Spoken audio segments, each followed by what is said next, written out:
என்னடா மேலே போயிடலாமா? ஏதாவது வறட்சி ஏற்படுன்ற புளியங்காய் ஏதாவது இட்டு போமா? கீழே கிடக்குல. சரி போகும் வா. இது அந்த காலத்தில் இருந்த பாதையா இல்லை இப்போ தொழில் துறை அமைச்சு கொடுத்த பாதையான்னு தெரியல. இந்த இடம் இப்போதைக்கு தொழில்துறை கண்ட்ரோலில் தான் இருக்குது. சமணர் குன்று ஐ என்ற எழுத்து முதலாக வடிவம் இங்கே தான் வச்சு பண்ணியிருக்காங்க.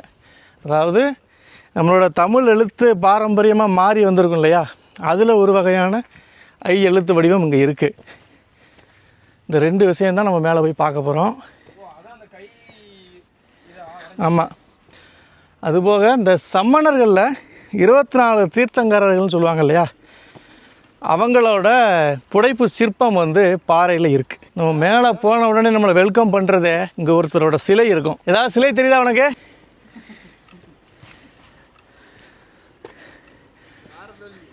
ஆ,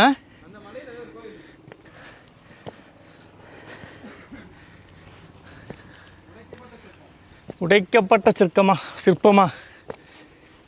ஏண்டா 10 ஸ்டெப்புக்கே பாக்குதா?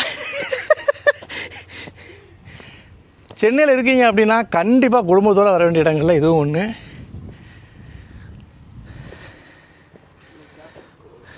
இங்கே ஒருத்தரோட உருவம் தெரியுதா, பாதி உடஞ்சா மாதிரி?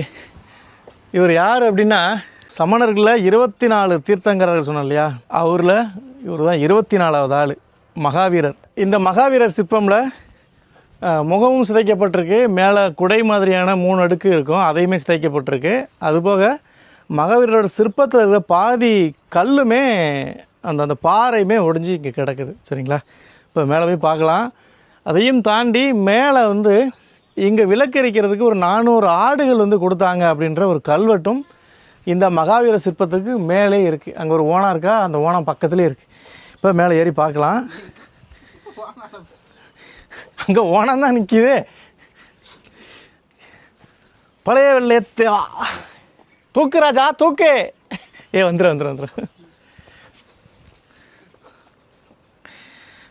இதான் ஃபோனு.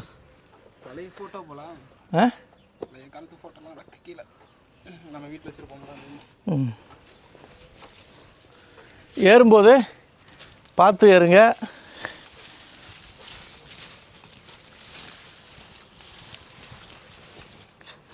உனக்கு இது தேவையா அப்படின்னு நீ கேட்கலாம்.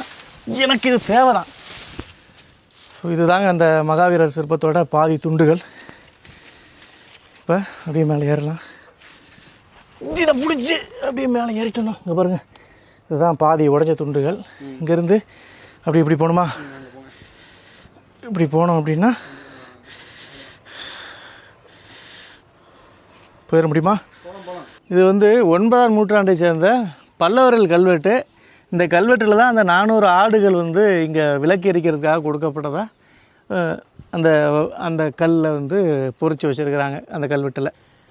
இதில் நீங்கள் ஏறுறீங்க அப்படின்னா கொஞ்சம் ஜாக்கிரதையாக ஏறணும். ஏன்னா இங்கே பாதி பீஸ் கிடக்கு, அங்கே பாதி பீஸ் இருக்குது. உங்களால் பேலன்ஸ் பண்ண முடியல அப்படின்னா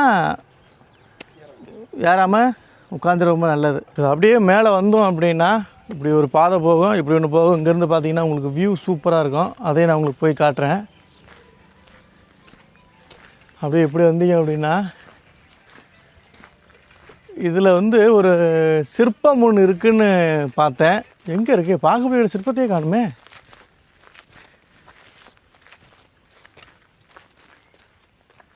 வேறு எதுவும் மேலே ஏறி பார்க்கணுமா?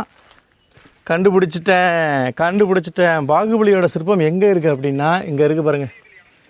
வேறு நிர்வாணமாக வடித்து வச்சுருக்காங்க. ஒரு தான் பாகுபலி. இங்கே ஒரு பாகுபலி சிற்பம் இருக்குது. அதை கடந்து இப்படி வந்தோம் அப்படின்னா இங்கே தான் நம்ம தேடி வந்த 24 சமண தீர்த்தங்கரர்களோட உருவங்கள் இங்கே தான் இருக்குது. இங்கே இருக்குது பாருங்கள். 24 தீர்த்தங்கரர்களோட புடைப்பு சிற்பங்கள் எல்லாமே இங்கே இருக்குது. உங்களுக்கு நிறைய தெரியுதா? 24 தீர்த்தங்கரர்களையும் நீங்கள் வந்து கண்டுபிடிக்கிற மாதிரியான வித்தியாசங்கள் இருக்கும். அவர் முதலாள், இவர் கடைசி ஆள்னு வச்சுக்கோங்க. 24 2 4 6 8 10 12 ஒரு வரிசைக்கு 12 இப்போ வந்து இங்கே நீங்கள் சமணர் குகையை பார்த்தீங்க, சமணர் குகைக்கு வந்தீங்க அப்படின்னா உங்களுக்கு அப்படியே பின்னாடி தெரியுது வந்து ராணிக்கோட்டைன்னு சொல்கிறாங்க இல்லையா, அந்த கோட்டை அங்கே தெரியும் பாருங்கள். அது வந்து திருவண்ணாமலை பைபாஸு நேரையே தெரியுது வந்து ராணிக்கோட்டை அங்கே தெரிகிறது. சரிங்களா? இப்போ இதுக்கு பின்னாடி வழி போகுது, என்ன இருக்குன்னு பார்த்து வருவோம்.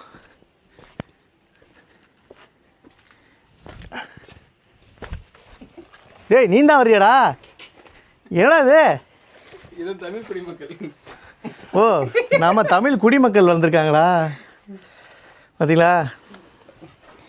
அதாவது மன மகிழ் மன்றம் இங்கே நடத்திருப்பாங்க போல்.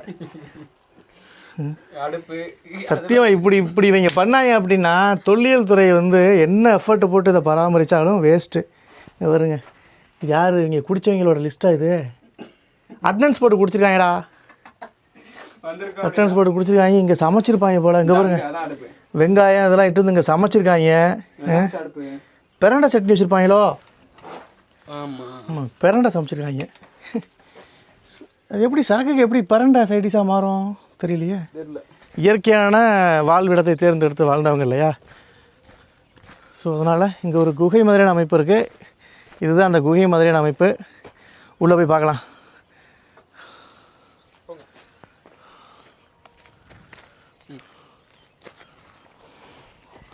போயிட்டு வெளியே வந்துடும்ண்ணா.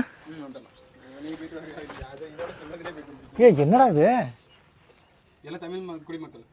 இல்லை இல்லை, உண்மையிலே அவங்க வாழ்ந்த இடம் தானே இது எல்லாமே. சமணர்கள் வாழ்ந்த இடம் தான். போடா வாடா வாடா, இங்கே பாரு. ஏன்னா இங்கே பார்த்தா உடச்சி எடுத்துருக்காங்க பாரு இதெல்லாம். அந்த காலத்து உள்ளே ஏதாவது பாம்பு கிம்பு இருந்துடக்கூடாதா? வௌவால்கள் இருக்கிறதுக்கு நிறைய வாய்ப்புகள் இருக்குது. அப்படியே வா, பின்னாடி வா. பா, எவ்வளோ குளிர்ச்சியாக இருக்குடா. செம்மங்க, எப்படி இருக்கு பாருங்களேன்.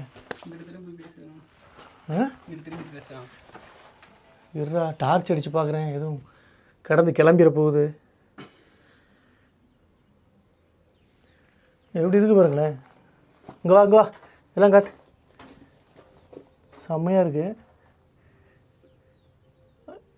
அத்தாடி, பள்ளியா? இங்கே பாரு. அப்போ இயற்கையாகவே இவங்க இதெல்லாம் மறைச்சிருக்காங்க வச்சு இல்லை? வச்சு மறைச்சு சின்ன சின்ன கிலா வச்சு மறைச்சிருக்காங்க. இது கூடா, குளவி கூடா, பள்ளி கூடா? பள்ளி இப்படி கூடு கட்டாதுல்ல. குளவி கூட இருந்துச்சுன்னா நம்மளை பொழந்துரும். ஆமாம் சார், இங்கே சின்ன சின்ன கலா வச்சு சரி இது வச்சுருக்காங்க, அடிக்க வச்சுருக்காங்களே. ஓகே, அப்படியே வெளியே போகலாம். அப்படியே அப்படியே வெளியே போகலாம். எப்படி போனோமோ அப்படியே வந்துடணும். ஆமா, இப்போ அப்படியே போயிட்டு ஐ என்ற கல் எழுத்து, இந்த ஐ எழுத்து கல்வெட்டில் எங்கே இருக்குது அப்படின்றத நம்ம தேடணும். தேடிட்டு அப்படியே போகலாம். போகலாம், கீழே போகலாம். இப்போ தீர்த்தங்கர்களை பார்த்தாச்சு, சமணர்களோட குகையும் பார்த்தாச்சு. இதுக்கு அப்படியே குகைக்கு அப்படியே ஆப்போசிட் போனீங்க அப்படின்னா ஐன்ற எழுத்து இங்கே தான் இருக்குது. ஒரு 10 நிமிஷத்துக்கு முன்னாடி நாங்கள் இங்கே தான் ஆட்டம் போட்டோம் நின்று, வியூ சூப்பராக இருக்குது அப்படி இப்படின்னு. இவ்வளோ நேரம் ஐன்ற எழுத்து தேடி பார்த்தா அது அங்கே தான் இருக்குது. அங்கே தான் நான் ஆட்டம் போட்டிருக்கோம். வாங்க பார்க்கலாம். அதாவது நம்மளோட தமிழ் எழுத்து உருவம் அமைப்பு மாறி மாறி வந்திருக்கு இல்லையா, அதில் ஒரு அமைப்பு இங்கே இருக்குது. வாங்க பார்க்கலாம்.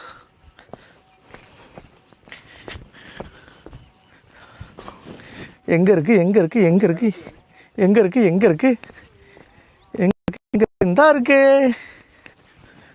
இங்கே தான் ஐ என்ற எழுத்து இருக்கிறது. பாருங்க, இதில் ஐ என்ற எழுத்து எது? இது எல்லாமே அந்த பிராமிய எழுத்துக்களா, பல்லவ பிராமிய எழுத்துக்களா, என்ன எழுத்து இதெல்லாம் தெரில. தெரிஞ்சவங்க சொல்லுங்கள். இப்போ இதில் எது ஐன்னு சரியாக தெரில. தண்ணி ஊற்றி பார்ப்போம்.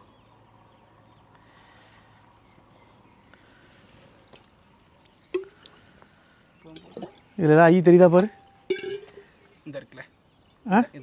ஐ எழுத்து ஃபைனலாக இங்கே தான் இருக்குது. சமணர் குகைக்கு எதிரே வந்தீங்க அப்படின்னா ஐ எழுத்து 3 இதாக இருக்கும். 1 2 அங்கே 1 3. இந்த 3 இடம் தான் நாங்கள் இப்போதைக்கு இதை பார்த்தது. இதில் ஐ எழுத்து இங்கே இருக்குது. ஓகே, இந்த 2 கல்வெட்டுலேயும் என்ன இருக்குது அப்படின்னா 2 3 இருக்குது. இந்த 3 இருக்குது. இதில் என்ன இருக்குது அப்படின்னா சமண துறவிகள் 2 பேர் உண்ணா நோன்பு இருந்து உயிர் திறந்துருக்குறாங்க. அது என்ன காரணம் அப்படின்றது தெரியல. ஒருத்தர் வந்து 57 நாள், ஒருத்தர் வந்து 30 நாள் சம்திங் ஏதோ ஒன்று சொன்னாங்க. ஸோ 2 துறவிகள் வந்து இந்த இடத்துல இருந்து உண்ணா நோன்பு இருந்து உயிர் திறந்துருக்குறாங்க. அவங்க நினைவாக இங்கே வந்து கல்வெட்டு பண்ணியிருக்கிறாங்க. அந்த 57 வருதுல்ல, அதில் தான் அந்த ஐ என்ற எழுத்தை இங்கே பயன்படுத்தியிருக்காங்க. ஸோ இதுதான் இந்த ஐ எழுத்து இங்கே வர்றதுக்கு, இங்கே இடம்பெறதுக்கு மூல காரணமாக இருந்தது இந்த 57 நாட்கள் தான்.